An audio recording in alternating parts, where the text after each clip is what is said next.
As eleições em Angola é o primeiro tema de conversa de hoje no Esquerda-Direita, com Mariana Mortágua e Adolfo Mesquita Nunes. Olá aos dois, boa noite, bem-vindos.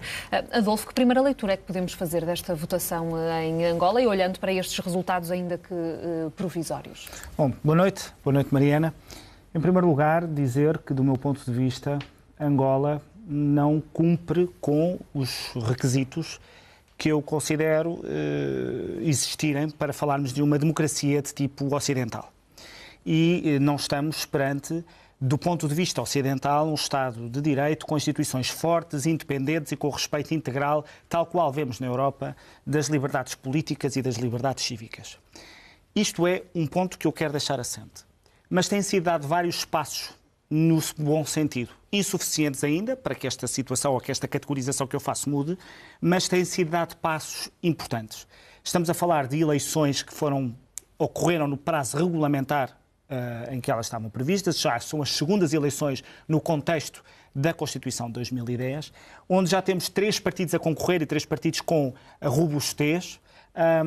Chegou a falar-se da possibilidade de haver uma geringonça no resultado destas eleições, que não se verifica porque os resultados são outros. Eu não sou observador, não estive lá.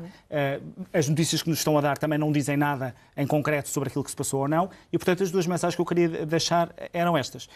Não é, do meu ponto de vista, o suficiente ainda para alterar a minha posição sobre Angola. Dito isto, terceiro ponto e termino. Uma coisa é dizer que estas eleições são um passo no sentido certo, mas ainda insuficientes.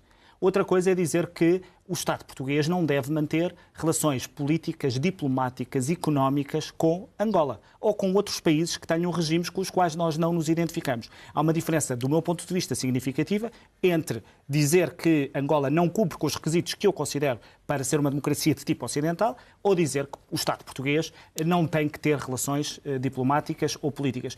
E coisa diferente é ainda, do meu ponto de vista, é aqueles que consideram que devem defender ativamente os métodos dos países que têm, de facto, ditaduras e que não respeitam as liberdades cívicas e as liberdades políticas. Mariana, houve quem dissesse que algumas falhas registadas neste processo eleitoral em Angola devem ser minimizadas à luz da realidade dos países africanos. Concorda que assim seja ou não? Boa noite. Eu acho que nunca podemos ser complacentes com falhas democráticas e, portanto, não podemos olhar para nenhuma falha democrática e achar que ela deve ser minimizada, seja qual for o contexto. Eu começaria também por dizer que compreendo o ponto de vista do Adolfo sobre as falhas democráticas em Angola. Tenho dificuldade em perceber se é o ponto de vista do Adolfo ou do CDS, porque a verdade é que formalmente do CDS não temos essa posição, nunca a ouvimos, na Assembleia também não, e temos outros deputados do CDS. Temos outros deputados do CDS, como o Helder Amaral, quem visita a Angola. Fez, aliás, afirmações muito próximas do MPLA, que é o partido do poder. Que é o partido do poder. Portanto, cada um tem a sua opinião. Os partidos são entidades coletivas, têm que ser avaliados pelas posições que tomam formalmente. Sobre as eleições, há 2 pontos que me parecem estranhos. O primeiro é estranho que o MPLA anuncie os resultados das eleições antes da própria Comissão Eleitoral anunciar os resultados. Em segundo lugar, é difícil avaliar como é que estas eleições de facto correram porque Angola recusou a observação da União Europeia. Formal, recusou. E, portanto, as eleições não são apenas a contagem dos votos, não se avalia um processo eleitoral apenas por saber se há conflitos no dia da votação, há muito mais que isso, há campanhas, há condições que são dadas aos partidos, há todo um processo eleitoral que nós não temos como avaliar porque, de facto, não houve observação internacional da União Europeia porque Angola recusou. O que temos, e eu acho lamentável, é partidos políticos em Portugal, e não é o governo, são partidos políticos em Portugal, todos, aliás, que aceitam ir legitimar estas eleições, mantendo uma posição acrítica ou não dizendo nada sobre, por exemplo, o facto de Angola ter rejeitado a observação internacional. E sendo isto aceitável, e, portanto, tendo partidos portugueses que vão legitimar este ato eleitoral, quando ele não cumpriu um dos requisitos que eu acho que seria importante cumprir. Observadores da União Europeia estariam lá para legitimar as eleições?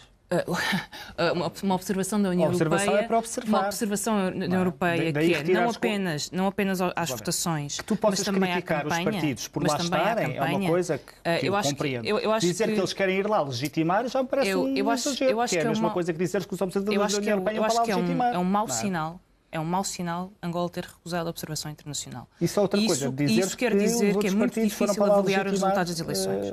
Do ponto de vista político, o que me parece, é óbvio que agora há grande discussão sobre o que é que fará este novo presidente angolano. Será que vai ser um fantoche de José Eduardo dos Santos ou não? Vai haver alguma coisa diferente?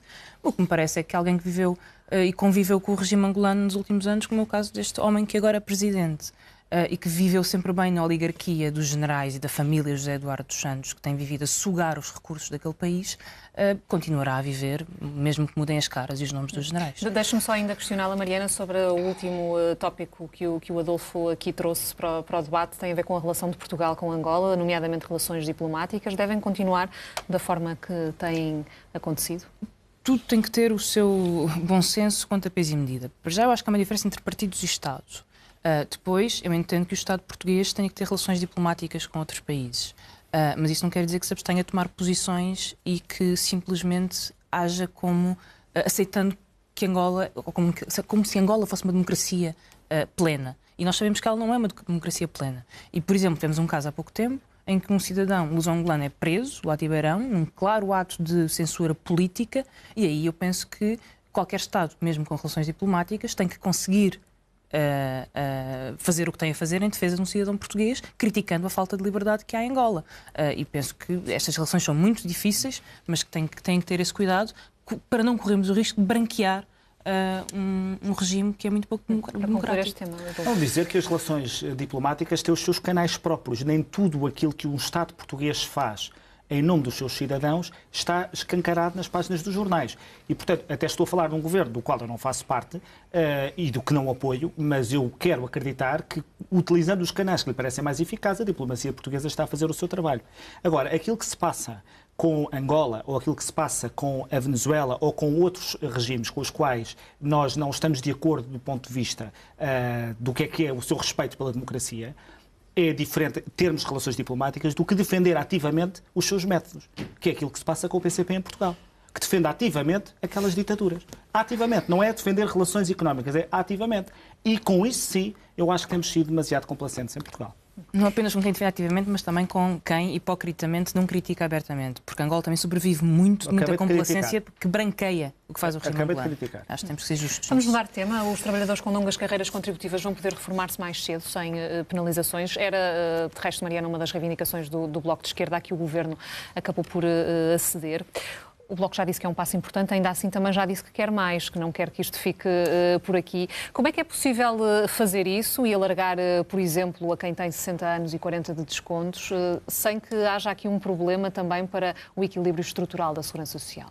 Bom, eu penso que temos que, em primeiro lugar, perceber o que é justo fazer e, em segundo lugar, perceber como é que se faz aquilo que é justo fazer.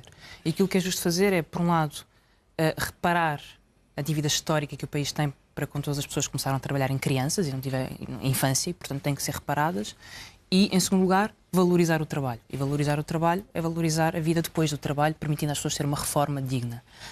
Isto é o contrário do que fez o governo PSD e CDS, que fizeram o contrário disto, penalizando mais quem se reformava por antecipação, ao mesmo tempo que se liberalizou a reforma por antecipação, criando um regime perverso em que muitas pessoas, por não encontrarem trabalho, são empurradas para a reforma antecipada, com perdas na sua pensão, muitas vezes de 70%, 50%, o que fez com que as reformas médias em Portugal antecipadas fossem 200 euros, muitas vezes em casos de desespero. E era preciso reverter esta situação. E o Bloco de Esquerda assumiu como uma das prioridades a reversão desta situação. Não é um segredo para ninguém que queríamos que a medida fosse mais longe. Ela, neste momento, já permite responder a algumas pessoas em concreto e reparar essa situação em concreto.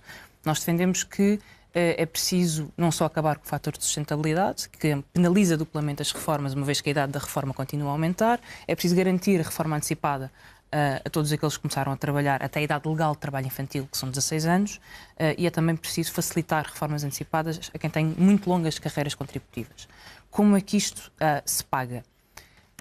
As sociedades contemporâneas têm que resolver um dos seus problemas, que é, vivemos todos cada vez mais, a sociedade em si produz cada vez mais riqueza, mas as pessoas trabalham cada vez mais e por cada vez menos salário e com cada vez menos reforma. Isto é um problema de fundo que tem que ser resolvido. E provavelmente não, e tem que ser resolvido alterando a forma como se contribui e como se financia a segurança social. E há várias formas de o fazer. O adicional ao IMI, por exemplo, é um imposto que visa grandes fortunas imobiliárias, cuja receita vai para a Segurança Social. Há outras formas, por exemplo, no valor acrescentado das empresas. Muita da riqueza e do valor que hoje é acrescentado na economia não vem só do trabalho, vem também de máquinas que produzem. E porquê é que não pode haver uma contribuição baseada na produção que vá para a Segurança Social se assumimos que a sociedade produz mais e tem que ser redistribuído de forma diferente? Há também uma outra possibilidade, que o Bloco também já avançou e que, aliás, já existe, não é posta em prática, que é taxar a TSU, taxar para a Segurança Social de forma diferente, contratos diferentes. E, portanto, penalizar mais contratos a prazo ou vínculos precários e penalizar menos contratos a longo prazo, de forma a que essa receita possa financiar a Segurança Social. Adolfo, como é que olha para estas sugestões? Bom, em primeiro lugar, dizer que aquilo que hoje foi anunciado, tal qual foi anunciado, eu não conheço a medida apresentada, fica muito aquém daquilo que são as propostas do Bloco de Esquerda e, tanto quanto sei, do PCP. E quando eu digo muito aquém, é mesmo muito aquém. Nós não estamos a falar de começar a aplicar estas medidas a quem tem mais de 60 anos e desconta 40 anos, como eram as propostas do Bloco de Esquerda, mas a mais de 65 anos. Haverá ainda mais negociações em setembro, foi isso que saiu também na reunião de hoje. Mas tanto quanto sei, o Ministro Vieira da Silva disse que nenhum sistema consegue dar direito a este estilo de retribuições ou de pensões que o Bloco de Esquerda quer estar a dar, porque no fundo... Para quem penalizou mais, vão anos de luz de diferença, Mariana, não é? Essa observação farás com certeza ao Ministro Vieira da Silva, porque com ele negociarão o Orçamento de Estado. Mas aquilo que é a apreciação do Ministro da Segurança Social é o sistema tal qual o Bloco de Esquerda o defende, não é de não penalizar reformas antecipadas, é criar uma nova, outra forma de fazer cálculos das reformas, porque, no fundo, as pessoas hoje vivem cada vez mais e, portanto, a esperança média de vida é muito maior e significava estar 23 anos a pagar pensões a quem trabalhou 40 anos. E, portanto, que é uma proporção que o Ministro entende que não é uma proporção equilibrada. Neste caso, o que nós estamos a falar é de pessoas que, como a Mariana diz, começaram a trabalhar muito cedo e, portanto, não devem ser penalizadas, entendo o Bloco de Esquerda, entendo o Governo, não devem ser penalizadas quando se reformam uma vez atingidos os 65 anos de idade. Foi precisamente... Toda a gente entenda. Exato, e por isso mesmo o Governo anterior tinha esta penalizou medida. mais, por isso mesmo penalizou mais. Mariana, talvez tenhas estado desatenta nos teus estudos, mas pessoas com mais de 65 anos, com 40 anos de descontos, abatiam 4 meses ao seu período mais. E, portanto, iam aumentando. Não estejas a confundir as duas situações. Nós, neste momento, estamos a falar do princípio de que estás a querer falar das pessoas que começam a trabalhar muito cedo, muitas delas crianças, no caso e que perderam metade muito da reforma trabalho infantil, e que perderam boa parte da sua vida a trabalhar e, portanto, o Governo anterior criou um mecanismo com 65-40, tal qual este Governo anterior penalizou quem se queria reformar estamos ou não estamos a falar deste caso concreto que tu disseste que o Governo anterior não quis saber? Eu estou a falar de um caso concreto. Estou a falar de um caso concreto. E agora vamos à questão. Tirou pessoas para a reforma antecipada com brutas penalizações. Eu percebo a tentativa de não me deixar terminar, mas eu gostava de tentar terminar. Mas ao menos admitam o que fizeram. Dourar a pílula sem admitir o que é que foi feito é que não criam boas bases para uma conversa. Tenho que lhe dizer que eu não consigo falar com alguém que está propositadamente a tentar interromper para me fazer desconcentrar. E já agora conseguindo, porque eu já me esqueci do que é que ia dizer. Mas, porque tenho aqui o meu papel, recupero. A Mariana fugiu aqui à pergunta essencial, que é: uma coisa é defender o que é justo, outra coisa é ver como é que vamos pagar. Ora, o problema essencial do nosso sistema de segurança social, e aliás, não é só nosso, não é um problema tipicamente português, tem a ver com o nosso, felizmente, com o nosso Estado civilizacional, a forma como nós temos os nossos sistemas de pensões criam desequilíbrios muito fortes à medida que as pessoas vão vivendo mais tempo e com saúde. E não é com medidas de remendo, e sobretudo todas do lado de aumentar a possibilidade de pensões e depois ir por impostos aqui e ali, tentar encontrar um bocadinho mais de fontes de financiamento, que nós resolvemos este problema, que é um problema estrutural. Mariana, por exemplo, os 600 milhões de euros é aquilo que o Ministro Vieira da Silva diz que custa a vossa medida. E é preciso ir cortar 600 milhões de euros para poder financiar a vossa medida. Já que estás a falar de 600 milhões de euros, aí tens os teus. Foi o Ministro Vieira da Silva que disse que era o valor aproximado por isso. Só aumentaram nos últimos anos. Aliás, desde que mudou o panorama político em Portugal. Aumentaram as pensões mínimas sociais e rurais. Aumentaram, é uma grande novidade. Aumentaram, sim. E há uma nova maioria parlamentar. As pensões são aumentaram. O que eu queria que ficasse claro... Para concluir, como se é a Mariana que fala o tempo todo. Mas o Adolfo pode-me confirmar ou não, então passa a bola. Se é ou não é verdade que o governo PSD e CDS aumentou o fator de sustentabilidade de 4% para 12%, e se é ou não é verdade que ao mesmo tempo aumentou a idade da reforma, fazendo com que as pessoas que se reformavam por antecipação fossem mais penalizadas, perdendo uma boa parte da sua pensão. Não é verdade que foi criado um regime especificamente para as pessoas que com mais de 65 anos, com mais de 40 anos de trabalho, pudessem abater para efeitos de reforma antecipada e não serem penalizados meses. Grandes Foi ou não foi? com grandes Foi ou não foi? penalizações. Estás a confundir este caso de que estamos a falar, que é o mesmo caso de que estamos a procurar falar do governo do PS, com o caso general mais geral das pensões, que sim foram feitos cortes, que foram sendo repostos nos termos daquilo que foi o nosso governação e depois do nosso programa de governo. Agora estão a começar a ser respostos. Mariana, são vocês que estão a governar. Nós tínhamos no programa do governo que levámos à Assembleia da República a reposição. Aliás, estamos a falar, naquilo de que é de pensões, estamos a falar essencialmente das pensões. Felizmente não ficaram o tempo suficiente e, portanto, há quem possa fazê-lo mais rapidamente. Adolfo Mesquita Nunes, Mariana Mortágua, obrigado aos dois pela presença no Esquerda Direita. Obrigado, boa noite.